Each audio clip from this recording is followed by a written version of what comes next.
For those gardeners who know what it is, hugelkultur really isn't much more than burying a log, covering it with dirt, and then planting in that mound. But it can be much more than that.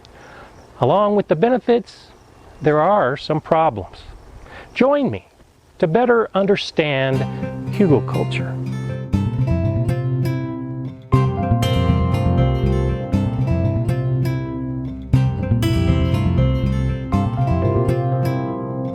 Hi, I'm Gardener Scott, and I'm standing in front of what used to be a tree in my front yard. It had a lot of problems, and so I had to cut it down. And now I'm left with this big pile of branches and leaves. What do I do with it? Well, I've got a couple options. I could pay to cart it away, I could burn it, or I could use it to benefit some areas of my garden by using hugelkultur.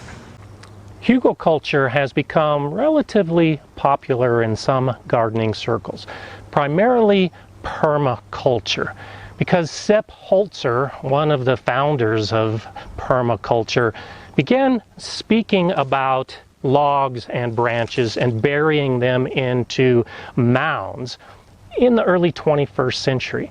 And the term he used was hugelkultur, which translates from the German as hill culture.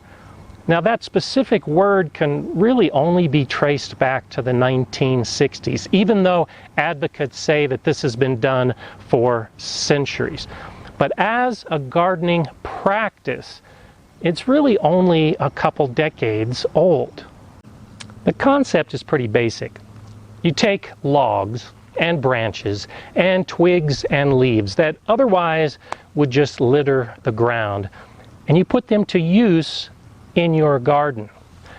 They will eventually decompose if left out in the open, but if you bury them in soil, they will decompose faster.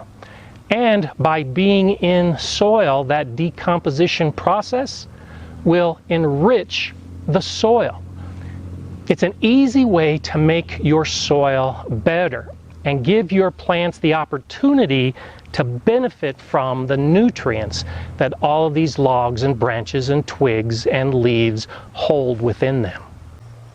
Improving and benefiting the soil is a big advantage with hugelkultur, and one that Sepp Holzer and the concept of permaculture really focuses on. But there are other benefits as well.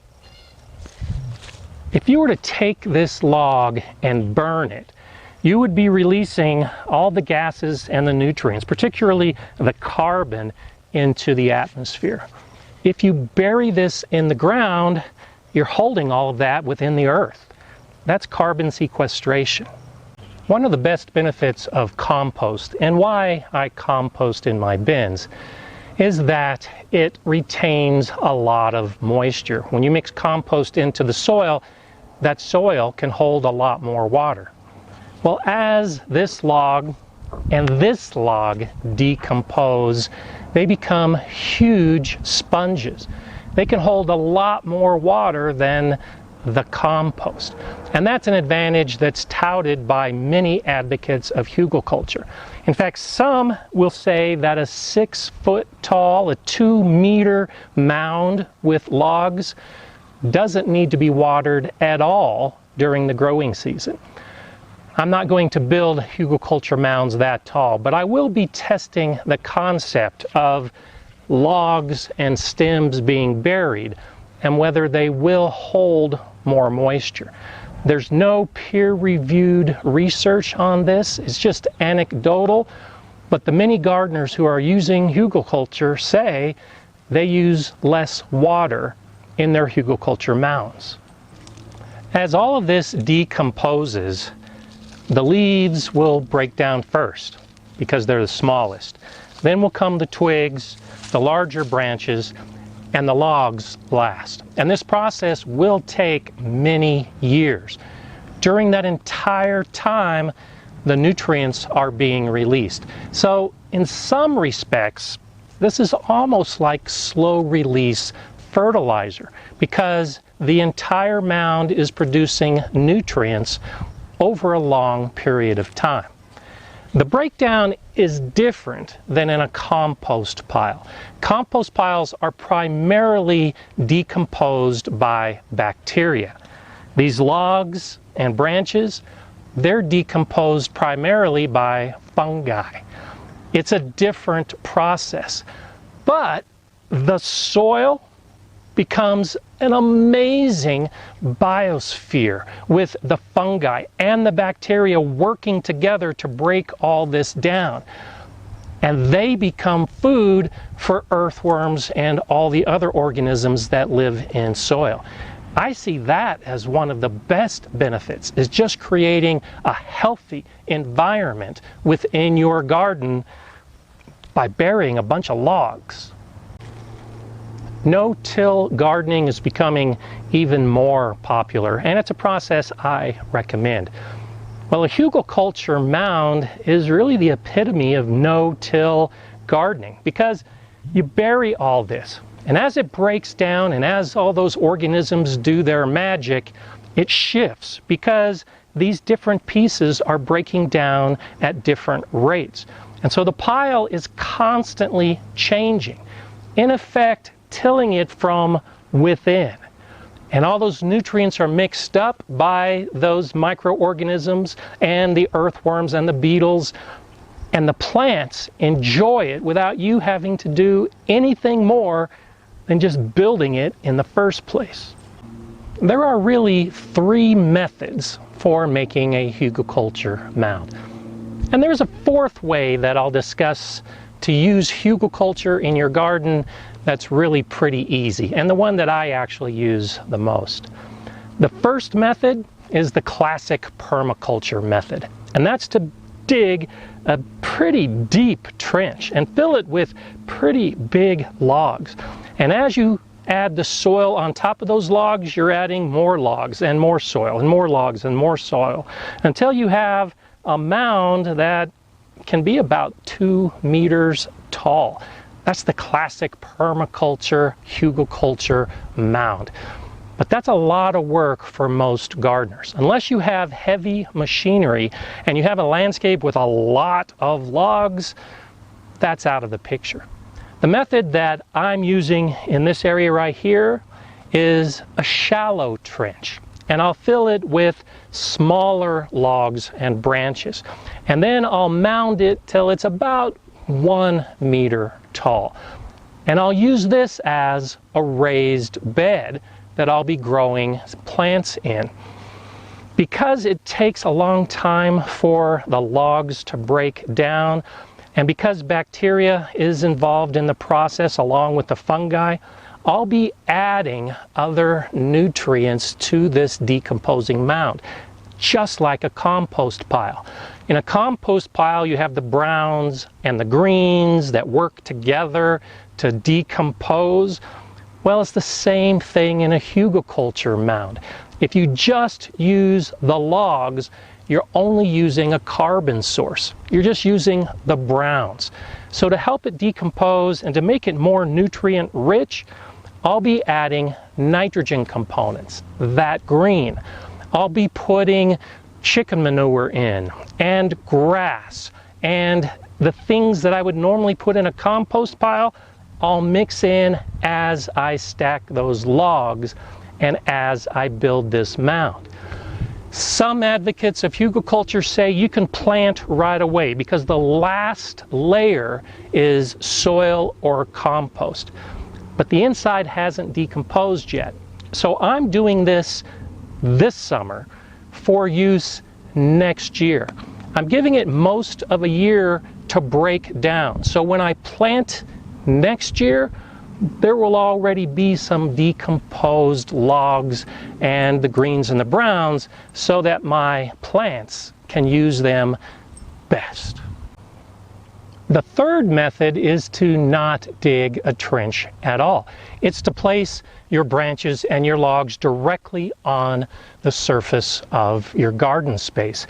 You don't even have to dig out at all. You can do this on top of grass and weeds, because once you build this mound, it's going to smother anything underneath it, and that will actually add food to the whole decomposition process. Now, because I'm starting a brand new garden, I actually cleared this entire space, and I have soil on the outside. If you don't dig a trench, you don't have that soil to put on top of the mound.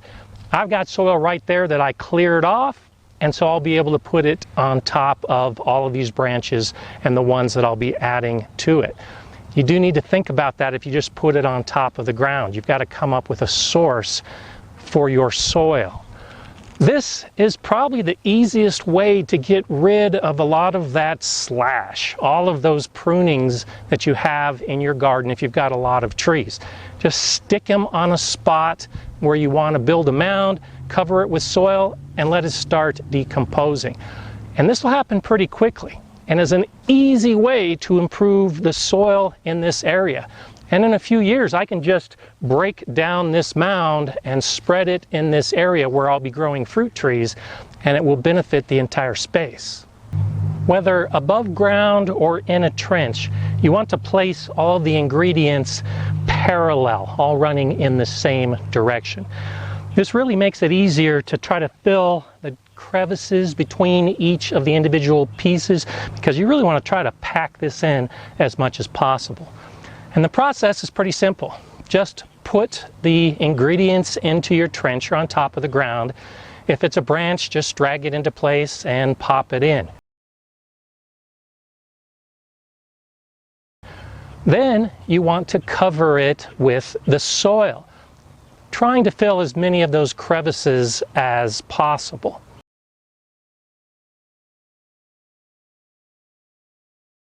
Along the way, you'll be adding your nitrogen source, be it the grass or the chick manure or whatever you're going to use. You can even just throw in extra compost along the way to enrich it. And then you just keep repeating the process. You're adding more of the primary wood ingredients, adding the soil, adding the greens, and eventually this mound builds until it reaches the final size. And the final size is totally up to you. It can be a really low mound, it can be a very high mound. It may depend on how much of the wood, the branches, and the logs that you have, or how you're going to balance your garden out with the size of a raised bed. Once you've decided on the final size of your mound, the last few layers should be something that you can grow into, like compost and soil. If you started your mound on an area with grass, a trench method works really well, because you can dig up that sod and put it as one of the final layers upside down on the top of your mound. And that grass is a nitrogen source to help jumpstart the decomposition. Now, there are some issues with hugelkultur that you should be aware of. One is that decomposition, because the mound will get smaller in size. The mass will decrease. Now, if you're trying to have a hugelkultur mound to improve the soil like I am in some areas, let it decompose all the way, and then you can just spread it around on top of the soil. But if you're using it as a raised bed and you want a consistent size, well, then every year you're going to have to add more organic material to maintain that size as it shrinks. That adds a little bit extra work. Also, that sod that you've put on top, well, you're probably introducing a lot of weed seeds. So you can expect to have weed problems in a hugelkultur mound. The very last layer that I recommend on a mound is mulch. Use straw, use wood chips. That'll cut down on some of those weed issues and also introduce some of that organic material that you'll need to maintain a consistent size. Just about any wood is suitable for a hugelkultur mound. Do stay away from trees like black walnut that will kill plants growing nearby. And also trees like cedar, which not only take a long time to decompose, but also have some negative effects with other plants growing near. But for the most part, the softwoods and the hardwoods growing in your landscape are perfectly suitable for a hugelkultur mound. As far as the shrubs and the bushes that you have, sure, throw those clippings into your hugelkultur process as well. But be aware that if you can take a twig and stick it in the ground and it will root, well, if you stick that same type of plant in a hugelkultur mound, it will probably also root. And now you've got shrubs and bushes growing in your mound where you didn't really want them. The nutrient-rich mound is great for most gardening, but if you have a really shallow water table and you live in an area with a lot of rain and a lot of water that comes into your garden, you need to be aware of nutrient toxicity. And what that means is all that water coming through your mound will leach those nutrients down into the earth, potentially down into the water table, and it could contaminate your water source. It's not likely, but it's possible. And the other thing about logs and everything else that you're using in a hugelkultur mound, there might be a better way to use them. I want to turn this big log into a bench, not bury it in the ground. Some of those other bigger logs that I have, well, I'd like to use those as edging around some of my garden beds, not bury. For the most part, I'm going to be using the leaves and the thinner twigs and branches for my hugelkultur within my garden. You have to decide what is the best use, because if you have a chipper shredder, you could use those same twigs and branches and chip them up, and now you've got a mulch to use on your garden beds, and you don't have to bury them in hugelkultur. Earlier I said there was a fourth method that's really easy to add hugelkultur to your garden, and that's to use the same concept in a raised bed that you've constructed. Particularly a taller bed, you can put your twigs, your branches, your logs at the bottom of this bed. Add some of those nitrogen sources and then fill it with the soil that you would have used anyway, and you're helping to enrich this entire environment. So I'll be able to get rid of most of this dead tree just by using hugelkultur techniques.